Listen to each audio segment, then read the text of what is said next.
Habari mpenzi mtazamaji wa Nepi TV, karibu sana katika channel yako pendwa Nepi TV. Kwa siku ya leo tulikuwa tunaangazia kuhusiana na mada mbalimbali ambayo inahusiana na kilimo cha matango. Kama unavyoangalia katika skrini yako hiyo, kuna watu wengi sana wanapishana na matango barabarani. Kuna wengine wanapishana na matango katika mamantilie na kadhalika, na hawajui kwamba mche wa matango unapatikanaje na matango yanakuwaje. Kwa hiyo mpenzi mtazamaji, huu ndio mche wa matango. Majani yake ukiangalia yanafanana kidogo na majani ya maboga, ni kama vile majani ya maboga fulani, lakini sio majani ya maboga. Haya ndio matango. Sasa matango unaikula ndo haya. Yanaanzaje, yanakuaje? Tuko na mkulima wetu hapo, tumkaribisha baadaye, ataweza kutufundisha, ataweza kutuambia kuhusiana na mambo mbalimbali ambayo itahusiana na jambo zima la matango. Kwa hiyo haya ndo matango yetu. Na haya ndo majani ya matango. Kama unaona, nafikiri unatazama vizuri hapo, yanafanana kidogo na majani yake, yanafanana na maboga, yanafanana kabisa. Kwa hiyo tujielewa kwamba kwa nini yanafanana na maboga, lakini wanasayansi wanajua vizuri kwamba jambo hili linakuwa kwa sababu gani yanafanana na maboga. Kwa hiyo ni shamba la mkulima wetu. Kwa hiyo mpenzi mtazamaji, usiogope. Mkulima wetu kama unavyoangalia huko shamba lake zaidi ya eka 4, kapanda zaidi ya eka 4, ni matango yapo zaidi ya eka 4. Kwa hiyo tutaangalia habari, tutamkaribisha mkulima wetu aweze kuelezea kwamba mawazo haya ya kulima matango zaidi ya eka 4, je, anataka kulisha mkoa mzima peke yake au ni kitu gani amekigusa? Usishangae, mkulima wetu pia ni msomi, ni mtu ambaye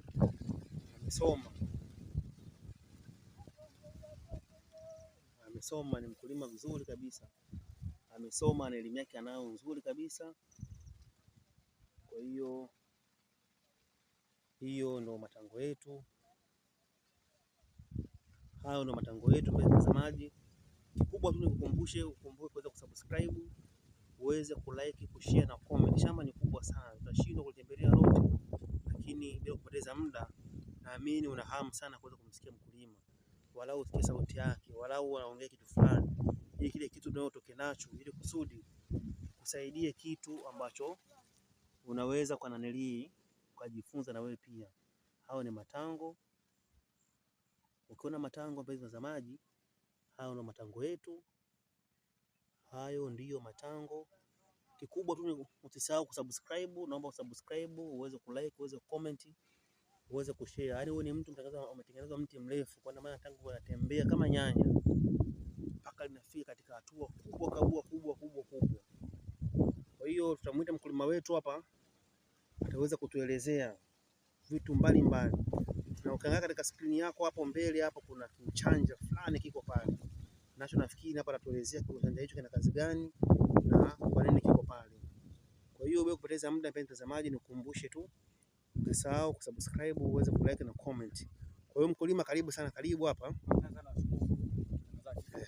Watazamaji wetu wako live, wana hamu wasikie walau sauti yako, ili uweze kujifunza kitu kupitia kwako. Mambo vipi? Bwana, salama.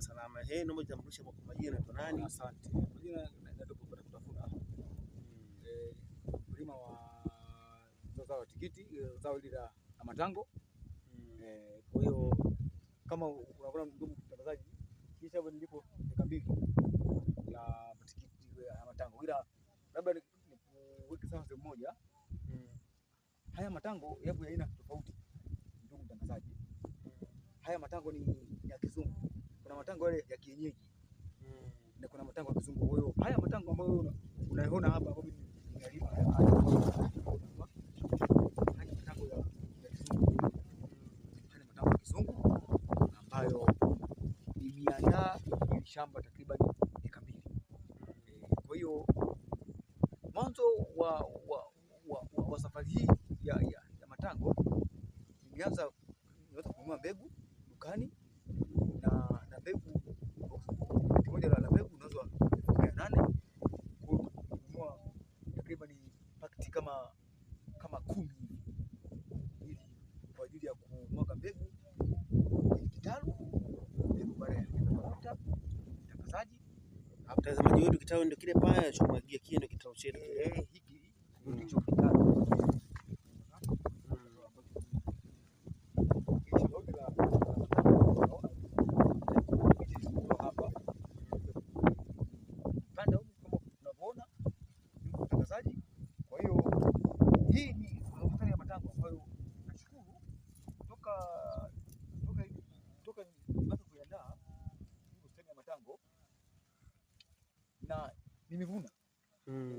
nimevuna takriban mitatu, lakini bado kwanza inazidi kuzaa siku baada ya siku, siku baada ya siku.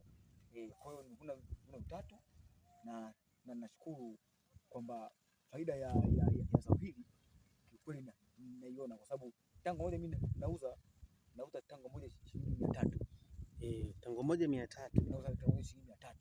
Hizi moja ambayo wewe unaona hapa ndugu mtangazaji, tango moja kama hili hapa ambalo unatoka kuangalia hili hapa, tango moja ni shilingi 300 kama hili hapa. 300. Kwa hiyo nauza hapa shambani. Hakuja mteja, wateja tena wale wateja wakubwa wanakuja hapa, inakuja tena inakuja mpaka Kikeli Kenta kuja hapa pakua mzigo cha kwenye Kenta na kusafirishwa inatoka sehemu yani inapelekwa huko. Kwa hiyo nashukuru zao hili kiukweli, mafanikio yake ndugu mtangazaji, haona kwamba sababu nivuna mara 3 na bado kama sijavuna. Kama unavuna zinakuja ndugu ile nikuonesha kama hivyo unavyoona, yani kwa sababu mimi nimevuna haya matango, wewe hauwezi kuamini. Kwa hiyo nashukuru kwamba ninapambana kwenye hili zao, na nashukuru gharama zake ni kwamba ni kubwa kiasi tu ndugu mtangazaji, kama gharama zake ni kubwa kiasi, kwa sababu wapo ni pata mbolea, napiga mbolea, napiga maji ya kutosha, napiga madawa ya kutosha. Kwa hiyo mpaka hivyo ndugu, na wewe unavyoona tango liko vizuri, halina hoja yoyote, hayakuswa na mdudu wa aina yoyote. Kama hivyo unavyoona ndugu mtangazaji, tango liko vizuri kadi hapo kote, unataka kulishika tango hili bado liko vizuri. Hakuna dalili yoyote ya kujua kwamba labda amekuja mdudu ameathiri, ametoboa, hakuna. Kwa hiyo nashukuru ndugu mtangazaji kwamba napambana mpaka kufikia hivi. Hapa sasa hivi hapa ninaposema tayari nimeshatoa Kenta 3, Kenta 3 kuja kupakia mzigo wa tango kupeleka Ndayani. Basi tunashukuru sana, lakini naomba sasa uweze kumwambia mtazamaji wetu kwamba hatua unazotoa, kwamba umetoa kule, umekuja umeweka hapa, baadaye ukafanya nini, kwa sababu ukija kuangalia hili shamba ni kubwa na eka hizi ni nyingi.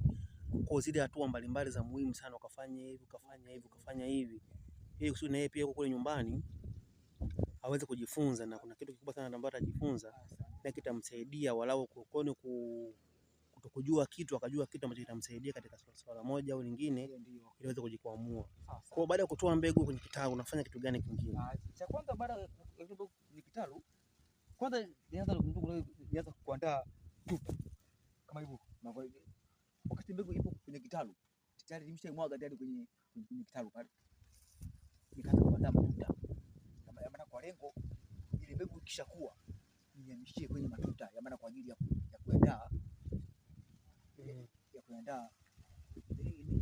kuandaa mmea kwa ajili ya kuvuna zao. Kwa hiyo hatua ya kwanza ni kumwaga mbegu, nikaandaa tuta kama hivyo. Ndugu mtangazaji, hii ni tuta. Tuta mwisho, piga tuta mwisho, piga tuta mwisho, mwanzo wa shamba mpaka mwisho wa shamba kama hivi tunavyoona. Hatua ya kwanza. Hatua ya pili, baada ya kupiga tuta, baada ya mbegu kukua kufikia inchi 8, inchi 10, nikaanza kuihamisha kutoka kwenye kitalu hata kwenye matuta na kuanza kupandikia kule nchi. Nipandikiza miche shamba zima, nimemaliza, nikamwaga maji. Baada ya kumwaga maji, nikamwaga mbolea. Baada ya kumwaga mbolea, hapo mmea ukaanza kusimamia na ukaanza kunawili, yani hiyo wanasema kutakata, kuwa kwenye ubora mzuri wa hali ya juu. Kwa hiyo kufikia hiyo hatua, basi nikaanza hatua ya kwanza ule mwanzo kupata nguvu, nikaanza kupiga dawa ya ukungu, ili kwa ajili ya kuepuka ukungu ule wa kufunga juu. Yani ukungu ni kuna hali fulani inakuja huku inaziba. Kwa hiyo huu mmea unakuwa hauwezi kujitanua na kwanza kutoa maua kama hivi unavyoona. Kwa hiyo nilianza hatua ya kwanza, nikapiga ukungu, nikapiga sasa dawa ya wadudu, sababu tayari ushaanza wadudu wale sisi tunaita panzi, kata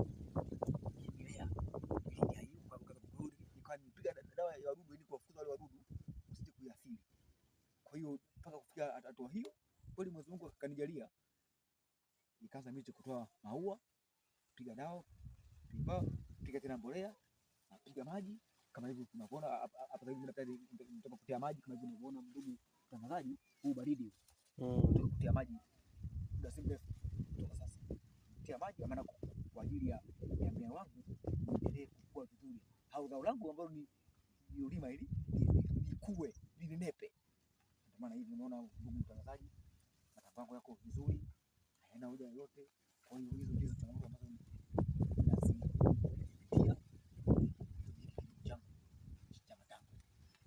Kwa hiyo unamshauri vipi kijana aliyoko nyumbani? Maana kuna hatua mbalimbali ambazo tunaweza kujifunza. Ni kweli kwamba umetoa mbegu dukani, umesia, baada ya kusia kwenye kitalu, baada kuja kuweka mpaka shambani na mpaka kuja kuangalia mavuno na hasa shamba linafanya vizuri.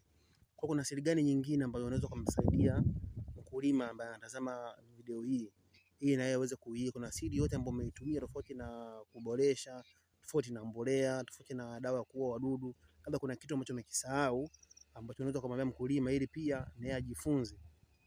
Hapana, hakuna kitu ambacho nimesahau, na ila tu mimi ninashauri vijana wenzangu ambao unaniangalia hapo sasa hivi ni video hii, channel hii ya Karibu TV, na waomba tu vijana wenzangu nao wajishughulishe kwenye hiki kilimo cha matango, basi naamini mafanikio yao kwenye hiki kilimo watayaona. Basi mpenzi mtazamaji wa Nebuye TV, kikubwa tunasoma comment, na kitu kingine tunapokea maswali mbalimbali ambayo ni muhimu sana, ambayo yanaweza kusaidia wewe na mimi kuhusiana na kuboresha swala zima la kilimo chetu. Kwa hiyo mpenzi mtazamaji wa Nebuye TV, nikukumbushe tu uendelee kusubscribe, uendelee kulike na comment, kwani kuna mada moja nzuri, bomba nzuri ambazo zinatoka, ambayo inahusiana na swala zima la kilimo, kwani hao ni matango. Na hapa nimepokea swali, kwa nini wameamua kufunga kama nyanya? Maana uje kuangalia shamba hili limefungwa, maana kwa wengine shazoea kwamba matango yanakuwa yanatambaa chini, lakini wao wamefunga miti kwa juu. Inakuwa hii ina faida gani? Okay, ndugu mtangazaji, nashukuru kwa swali lako. Nimefunga hii miti kwamba ni kwa ajili ya kuepuka haya matango yanazaa wadudu wa chini ambao wanaharibu kama wanaathiri. Kwa hiyo nimefunga hii miti maana ipate nafasi ya kuzaa vizuri, ipate nafasi pia wadudu wale waharibifu wasiasili. Nimetoka kuambia toka awali, ndugu mtangazaji, kwamba haya matango yapo tofauti na matango haya ya kienyeji. Haya matango ni ya kizungu. Kwa hiyo matango haya ya kizungu yanakuwa changamoto kubwa sana ambazo zinatokea kwenye haya, kwa sababu haya unabidi huyalee kama mtoto katika utunzaji bora. Kwa hiyo hapa kufanya hivi kutengenezea mazingira ya kuzaa vizuri, kutengenezea mazingira ya kutokupata athari. Kwa hiyo naamini mpenzi mtazamaji, swali lako limejibiwa kwamba kwa nini wewe ushazoea kuona matango yako yakiwa yametambaa chini, lakini leo na kuonesha matango ya kijana mkulima mjasiriamali mbunifu ambaye amebuni kutengeneza vijiti kama hivyo vya kusimamia, kwa maana matango yako yanazaa kwa kupanda juu. Hii ni mbinu ambayo kubwa sana, inabidi uweze kujifunza nawe. Kwa mbinu hii, hata kama uko na eneo dogo, unaweza kulima matango mengi kupitia eneo dogo, sababu matango yako yanakuwa yanapanda kwa kwenda juu, hayasambai kwenda chini. Kwa hiyo mtazamaji, kikubwa tu sisi tunapokea mialiko mbalimbali, na pia tunatoa ushauri wa kilimo, na kukumbusha tu uweze kusubscribe, kulike na comment, kwani mwisho wa video hii ndio mwanzo wa video nyingine bomba ambayo itajifunza kuhusiana na swala zima la kilimo na hatua mbalimbali ambazo zinahusiana na mambo ya kilimo. Kwa hiyo mpenzi mtazamaji, nakukumbusha tu kuweza kusubscribe, kulike na comment, na ukumbuke kuweza kushare, kwani video hizi ni bomba na tupo kwa ajili ya kusaidia wakulima. Tunashukuru sana, karibu Nebuye TV.